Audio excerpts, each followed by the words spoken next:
The narcissist victim on a first meeting immediately reacts with highly disconcerting negative impressions. Then, owing to his or her neediness, she represses and denies these negative impressions. She self-deceives herself by creating self-conjured, imaginary, fantastic, counterfactual, not grounded in reality, unrealistic, positive impressions about the narcissist. To put it differently, she idealizes the narcissist and then continues to interact with the idealized object inside her mind. And that is the first vector of narcissistic contagion.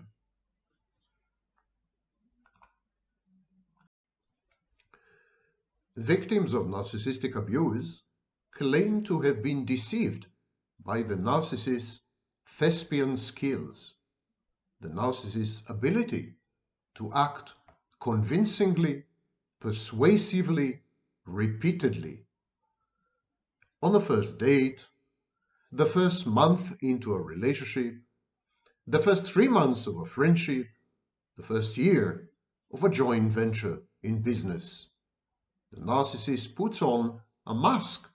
These people say, the victims, the targets, narcissists put on a mask, and it is very difficult to tell what is hiding behind this mask until, inevitably, it falls, and the true narcissist, his true colors or her true colors, are revealed.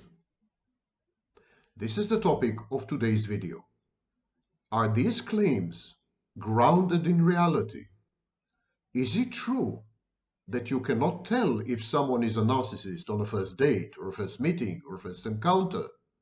Is there any scientific basis to this? Believe it or not, there are dozens of studies exactly on this issue, and the results, as usual in narcissism, are contradictory and yet fascinating.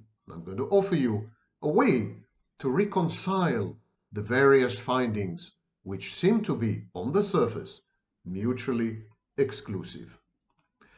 My name is Sam Vaknin. I'm the author of Malignant Self-Love, Narcissism Revisited. I'm also a professor of psychology. Before we go into the topic of today's video, a reminder, there are 5 seats left in the free 3-day seminar in Skopje.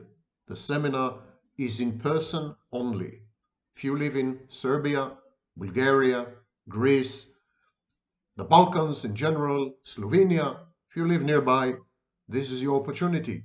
May 22nd to May 25th, 3 days free seminar on evidence-based, scientific recovery and healing from narcissistic abuse. A second announcement, the Vaknin-Rangelovska Foundation, the organizer of the seminar, is open for business.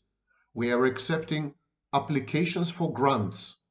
People who wish to continue my work in psychology, in economics, or in physics are invited to apply.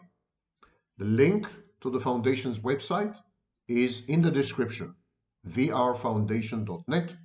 Please go there, study the website in depth, and file your application via the application form.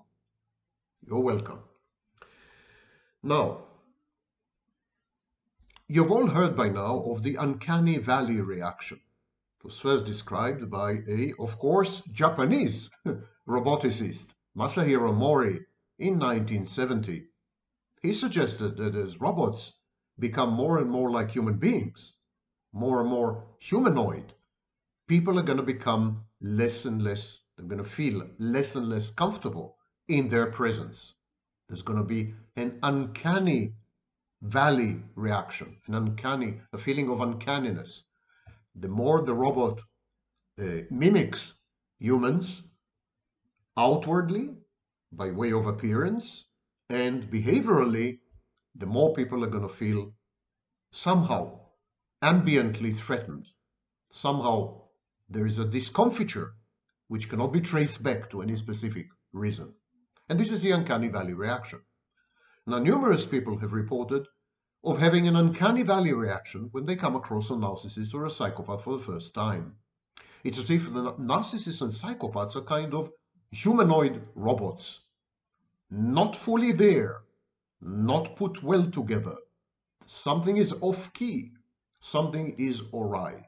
And yet, multiple studies came up with a much more complex picture. And this is the topic of today's video. Let's start with a fact. Raters, people who rate, spotted narcissists accurately after viewing a 30 seconds video of a conversation. In other words, there was a random sample of people. They were exposed to a video, the duration of which was 30 seconds, in which a narcissist, someone diagnosed with narcissism, has been talking to another person. And they were able to tell, in the majority of cases, who is the narcissist in the video. And they did not know that there's a narcissist in the video. They did not use the word narcissist, just used a series of descriptors that amounted to narcissism. This is the famous study by Friedman, Altmans, and Turkheimer in 2007. Raters, again a random sample of people, were able to detect narcissism by viewing a Facebook page. In a study by Baffardi and Campbell in 2008, they're able to tell a narcissist by looking at a photo. In a study by Vazir, Naumann, Renfro, and Gosling, again in 2008, people even were able to tell that someone is a narcissist based on an email message or an email address in the study by Back, Schmacko, and Egloff in 2008. So it seems that narcissism is exuded somehow. It comes through. It's easy to spot, even in a photograph, even in a 30-second exposure, even on a Facebook page, a single post, even through an email address. And yet people report that they have been misled. When they first met the narcissist, they could not tell that it is a narcissist. Having dined and wined with the narcissist for 4 hours, having slept with the narcissist, having concluded a business deal with the narcissist, having befriended the narcissist, having spoken to a narcissist, they still couldn't tell it's a narcissist. How is this possible? Are the studies wrong somehow? Or the claims of having been deceived, maybe they are wrong for some reason.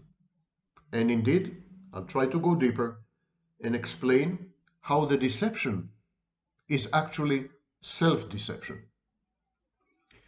Narcissists emit signals and cues.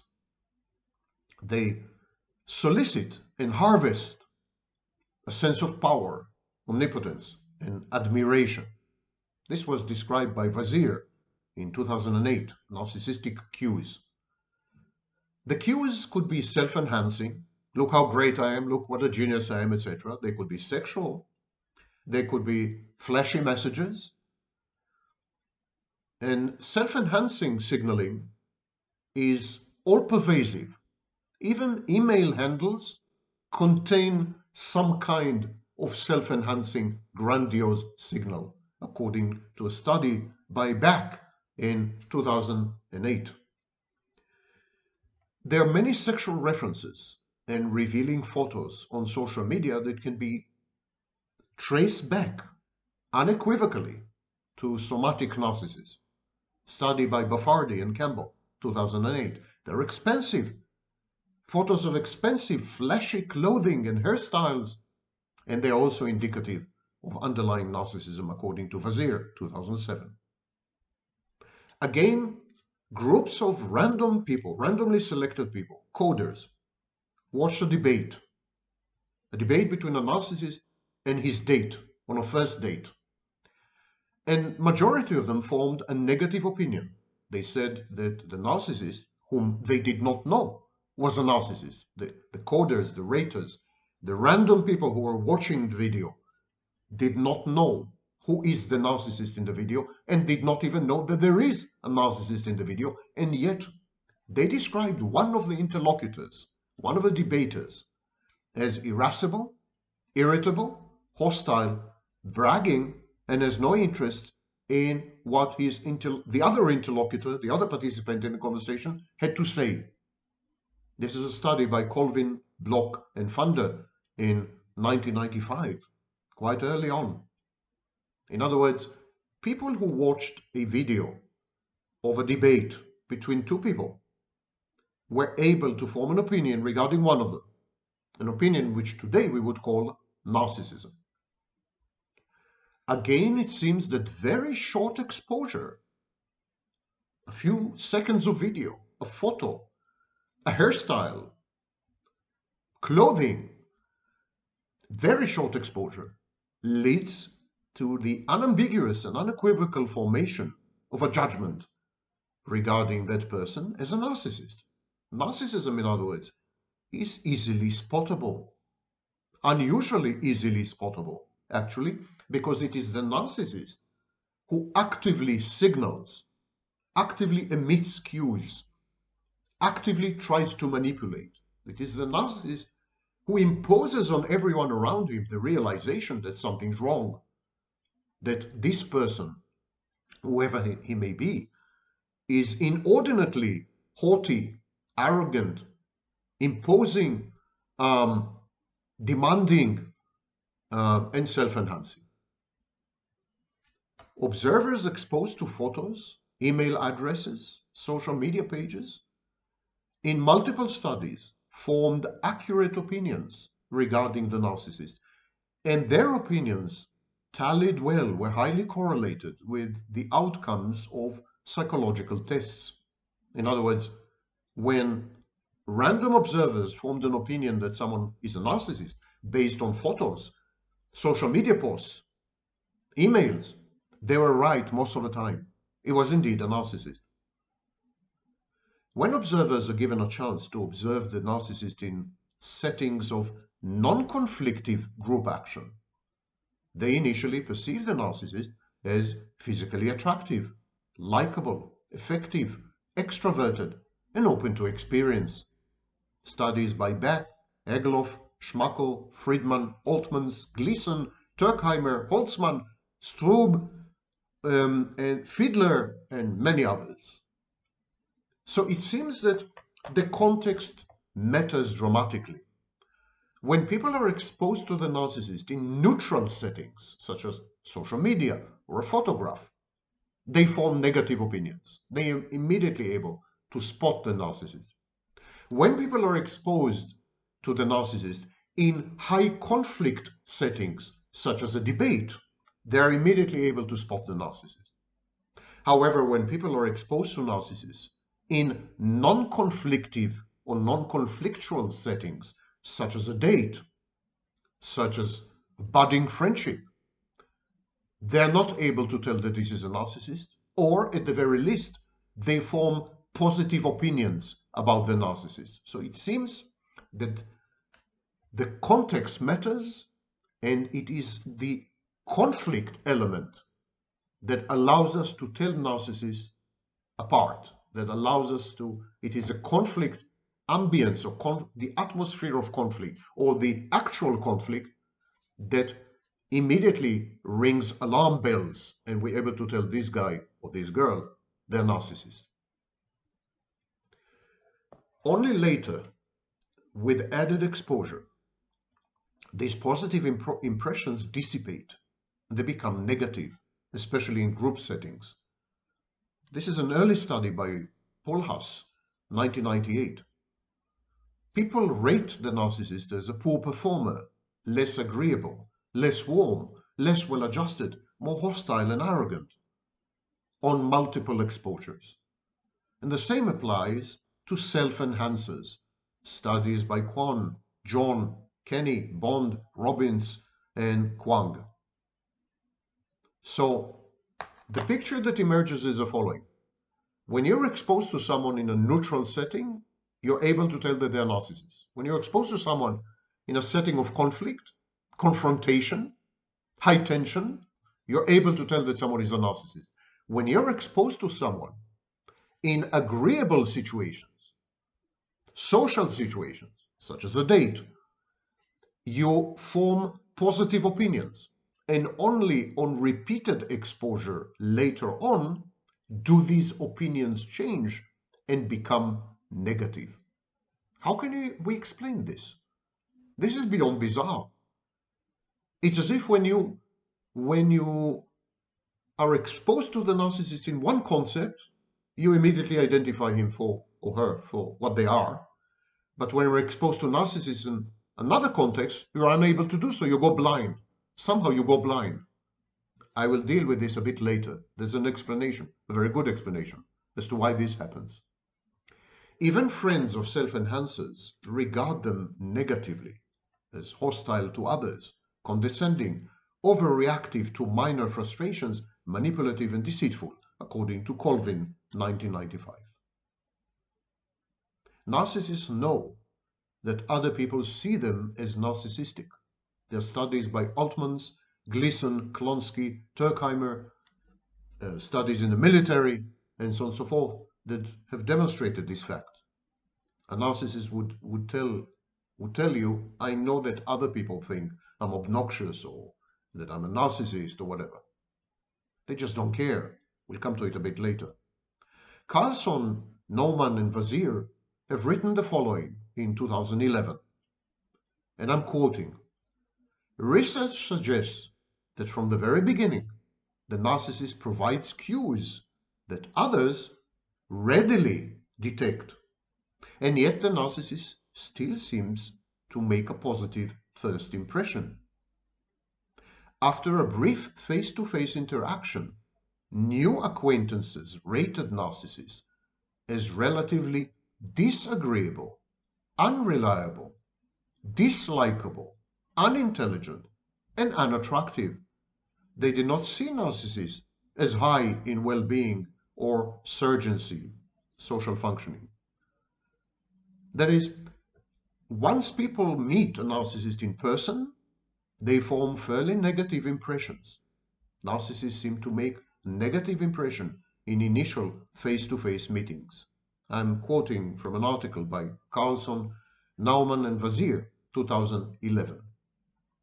Of course, just to interject, there are exceptions, as I said. While in the vast majority of cases, first face-to-face meetings with new acquaintances end badly for the narcissist, these new acquaintances form negative impressions. In low conflict settings, which are emotional, like dating and so on, suddenly the negative impressions become positive. Why this is, I will explain a bit later. It's important to understand that the context matters. If you're out to meet a narcissist on a casual night out with other friends and so on, you're likely to develop negative impressions. On a job interview, the narcissist might create negative impressions. But on a date, narcissists create positive impressions. It's as if the other partner, the potential partner of a narcissist on a first date, blinds herself willingly, shuts off her radar, her detector, her sensors. There's some process of reconciling cognitive dissonance. And again, we'll come to it later. Let's continue with the quotes from the article by Carlson, Naumann, and Vazir, 2011. Narcissist friends tend to view them as high insurgency. Friends do not see narcissists quite as harshly as new acquaintances appear to view them. That is, friends don't seem to view narcissists quite as low as do new acquaintances on agreeableness, reliability, or intelligence. However, friends and new acquaintances appear to share the opinion that narcissists are relatively less attractive than non-narcissists. And again, there's a confusion here. Psychopaths are perceived as highly attractive, not narcissists. Many self-styled experts are misleading you. Next, I'm continuing from the article. Narcissists not only see themselves as narcissistic, but they also seem to believe that others see them as narcissistic. They believe that Facebook observers, new acquaintances, and friends view them as relatively high on narcissistic characteristics. Narcissists also believe that people from every context see them as high insurgency, social functioning, and so on. Narcissists also believe that Facebook observers and new acquaintances see them as attractive and that their friends see them as intelligent. Narcissists seem to be aware that they make relatively more positive impressions online than in face-to-face contexts. Across all contexts, narcissism was associated with inflated self-perceptions relative to others' perceptions for urgency, intelligence, and well-being. Narcissists also had self-perceptions of attractiveness that were more positive than perceptions of new acquaintances and friends. Narcissists also saw themselves as more likable than new acquaintances and friends perceived them to be, and more narcissistic than Facebook observers, new acquaintances, and friends. Narcissists tend to not endorse communal traits, so their self-perceptions were not biased relative to others' perceptions for communal traits such as agreeableness and reliability. Narcissists appear to differentiate between their self-perceptions and their meta-perceptions, what other people think about them. Narcissism is associated with having self-perceptions that are more positive than meta-perceptions on urgency and well-being. In other words, narcissists regard themselves more positively than they believe other people regard them. Narcissists also see themselves more positively on intelligence than they believe Facebook coders and new acquaintances view them, and more likable than they believe new acquaintances and friends view them. In other words, narcissists believe that Facebook observers, new acquaintances, and friends see them less positively on many traits than they see themselves. But narcissists see themselves as more narcissistic than they think other people see them. Narcissism is associated with overestimating the extent to which one is seen as high insurgency and attractiveness across all contexts, reflecting narcissists' general and inaccurate beliefs that they are seen as more assertive and attractive than they're actually seen by others. Narcissists also tend to overestimate the extent to which they are seen as narcissistic by others from all contexts. Narcissists seem to underestimate how agreeable they appear on Facebook to Facebook observers and to people in face-to-face first impression situations. I'm going to read this again, it's important. Narcissists seem to underestimate how agreeable they appear to Facebook observers and to people in face-to-face first impression situations, but they overestimate how intelligent and how high in well-being they appear to their friends. So let me summarize it for you. The narcissist places an emphasis on what we call agentic traits, on performance, on competence, on superiority, on power, on dominance. The narcissist, therefore, tends to believe that other people regard him more or less the same way. Other people regard him as attractive, as strong, as powerful, as dominant, and so on. Narcissists know that these traits and qualities together, when they're put together, comprise or yield narcissism. So narcissists realize how narcissistic they are, and they realize that other people view them as narcissistic. In other words, they believe that other people see them as agentic, performing, competent, strong, dominant, and therefore other people see them as narcissists. The way they see themselves, they agree. They also see themselves as narcissistic. But narcissists perceive narcissism as positive and attractive. They also hold other people in contempt, and they believe that they cannot evaluate them appropriately. And so this creates a discrepancy between self-perceptions and meta-perceptions. The narcissist would say, I'm highly intelligent, I'm highly competent, I'm highly dominant. And he would say, that's the way I perceive myself.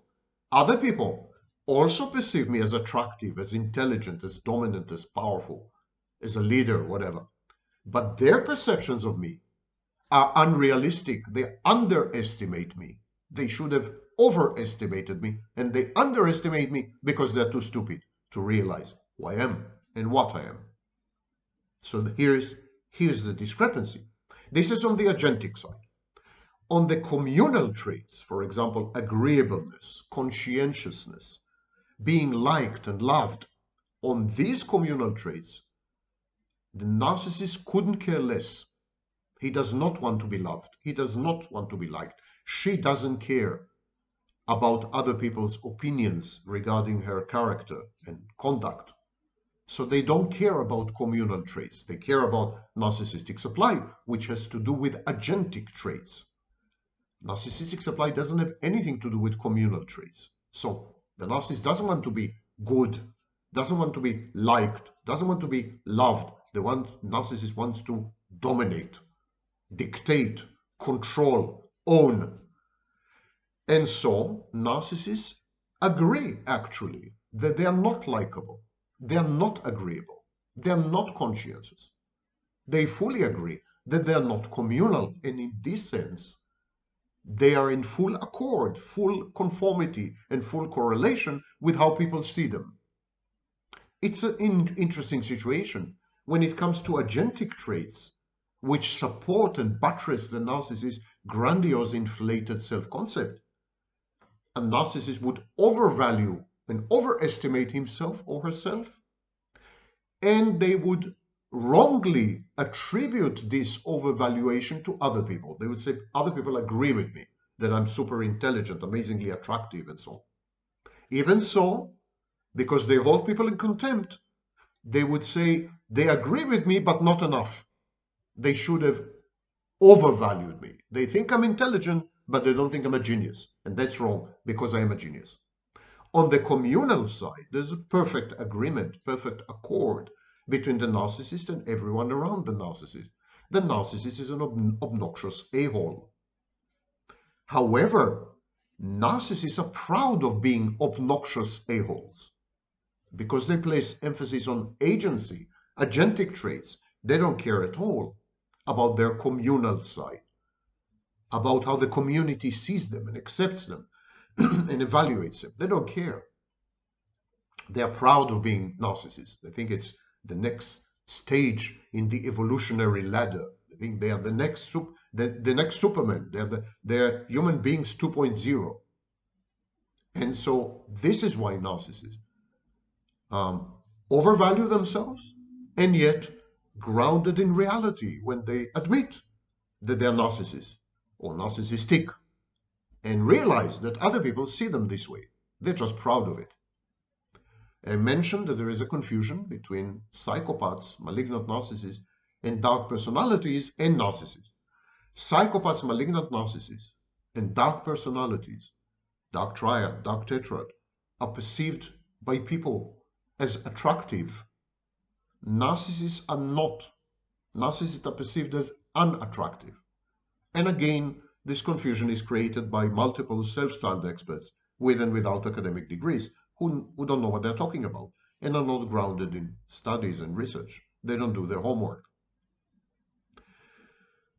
Why is it that if you're exposed to the narcissist in a neutral setting, you see a photo of the narcissist, you see a video of a narcissist, you read a post by a narcissist on social media, why is it that in these settings you're able to judge the narcissist instantly, appropriately, as a narcissist? You're able to diagnose a narcissist amazingly accurately as psychological tests, by the way. Your intuition when it comes to narcissists is as accurate as any psychological test in neutral settings. And yet, when you're exposed to the narcissist face to face, you tend to develop positive impressions if the setting involves emotions. You form negative impressions of the narcissist if the encounter or the meeting or the date is non-emotional. For example, business negotiations.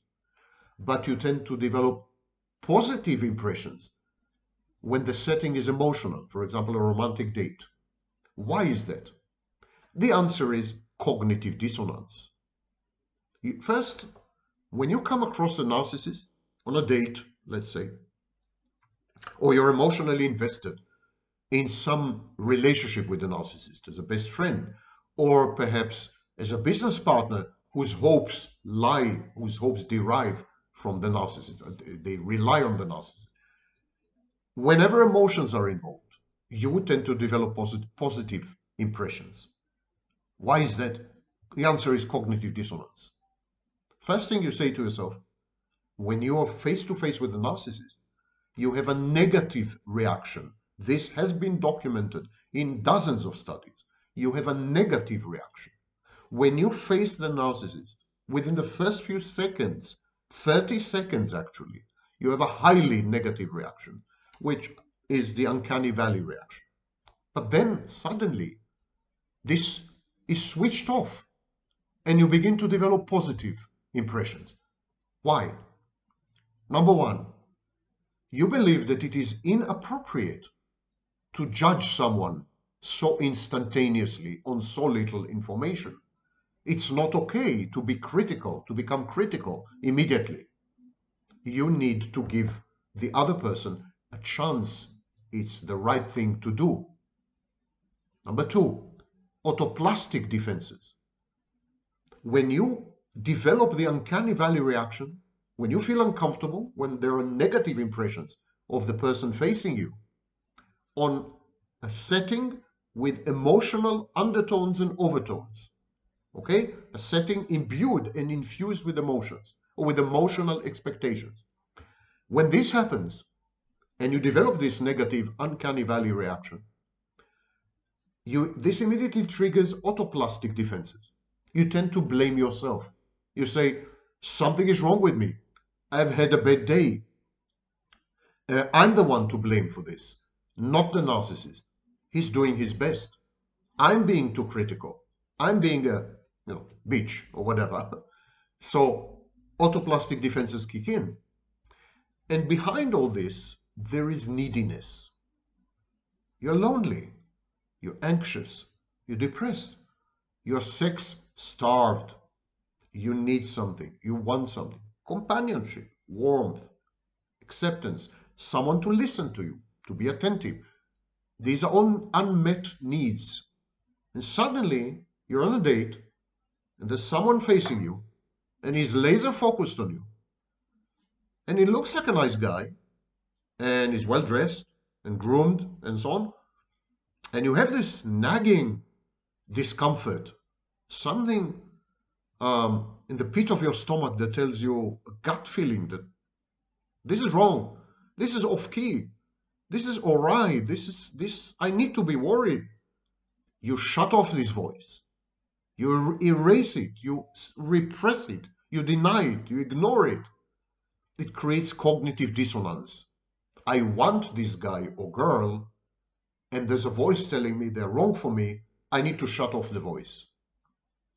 I need to ignore this voice because I have my needs, and the person facing me may be the answer to my prayers. And so it's an active process of resolving cognitive dissonance. And that's precisely the reason why, when there are no emotions involved and no expectations involved, the first impressions that narcissists create offline, online, and face-to-face are all very negative.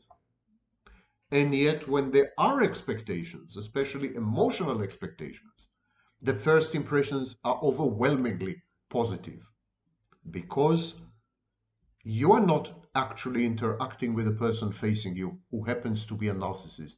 You're interacting with your own neediness, with your own despair and destitution, with your own depression and anxiety, with your own loneliness, with your own wish to finally have sex after so many years.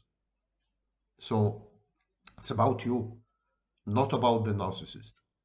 I want to read to you from the book. It's the authoritative Bible on narcissism, Handbook of Narcissism and Narcissistic Personality Disorder. The editor is a preeminent authority on narcissism, Keith Campbell, and I want to read to you something they have to say exactly about this issue. It's a bit long, but I think it's worth every minute of your time. Narcissists see themselves as highly intelligent, assertive, dominant, well-adjusted, and attractive, but not particularly agreeable, reliable, or likable. Narcissists admit that others probably do not share their self-perceptions, and yet they persist in their beliefs of superiority. People form fairly positive impressions of narcissists when their impressions are based on very limited contact. A single face-to-face interaction was enough to perceive the negative qualities of the narcissist. Again, we're talking about situations with no emotional valence, no emotional involvement, no emotional expectations. Narcissism was easily detected by participants. I'm reading to you from the Bible of Narcissism, academic Bible of Narcissism. Narcissism was easily detected by participants. Cues to narcissistic characteristics are likely manifested in physical appearance, such as style of dress. Arguably, there may be other reliable cues that narcissists provide in conversation that people use to form judgments of narcissistic traits. Narcissists' endorsements of their own narcissism, both in self-perception and meta-perception. Perhaps narcissists believe that narcissistic characteristics are positive or desirable, and they proudly endorse traits such as arrogance and need for power. Relative to others' impressions, narcissists tend to see themselves and assume that others see them much more positively than they actually do. Narcissists hold an almost universal agentic bias, seeing themselves as more attractive, more intelligent, and higher on surgency than others actually view them, but conceding that they do not exhibit many communal traits. This is consistent with previous findings that narcissists not only engage in self-enhancement, they're referring to studies by Gabriel, John, Kwon, Paul Huss, Rodwald, and Eddings. So narcissists not only engage in self-enhancement, but they may do so in deliberate ways. For example, there was a study by Sedikides and others, and the study suggested that individuals can self-enhance in more overt or covert ways, such that individuals self-enhance in domains that are important for successful role fulfillment and concede weakness in less important domains.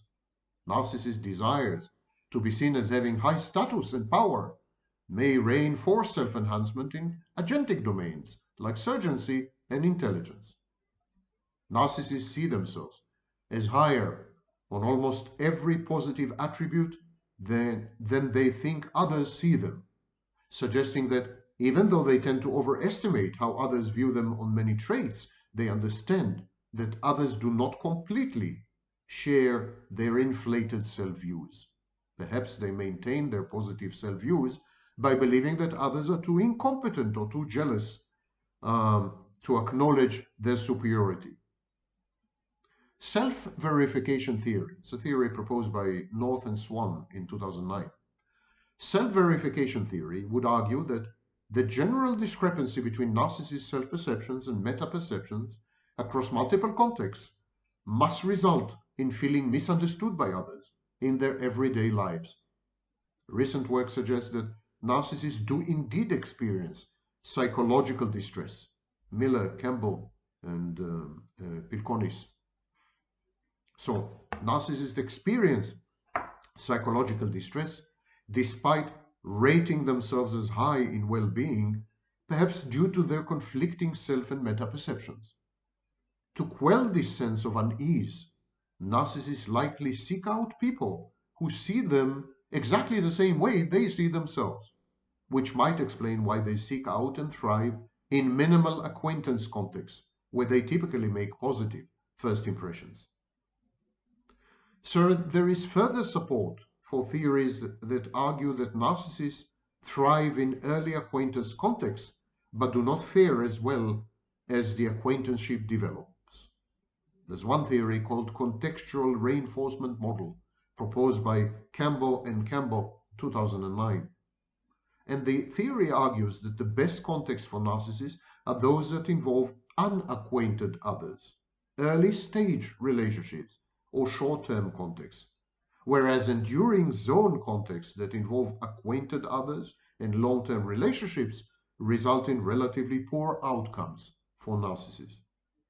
Beck and his colleagues argue that, she's referring to Beck, Egloff, Schmacko, and others, argue that the positive first impressions that narcissists elicit reinforce the negative interpersonal style, because narcissists likely receive positive feedback that ultimately confirms their sense of entitlement and superiority.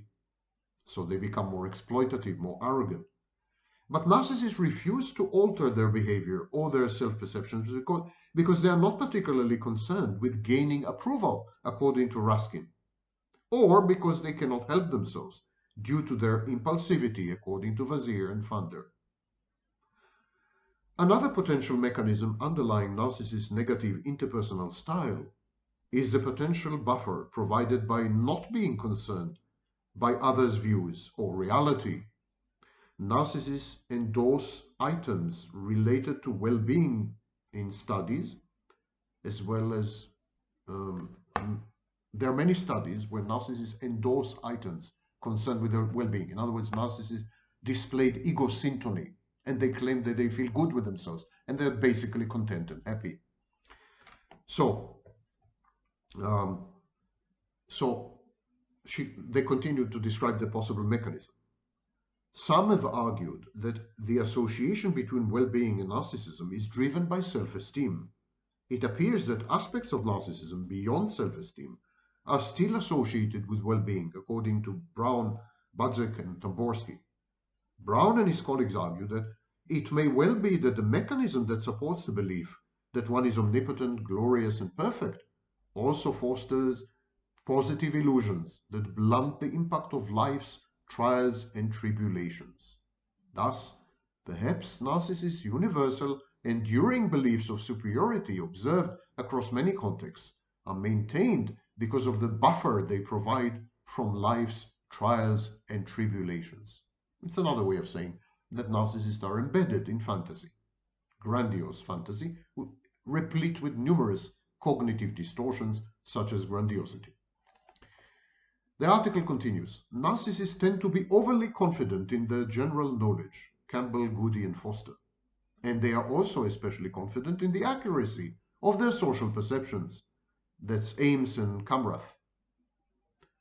And finally, findings regarding the manifestations of narcissism in a first in-person meeting are not consistent.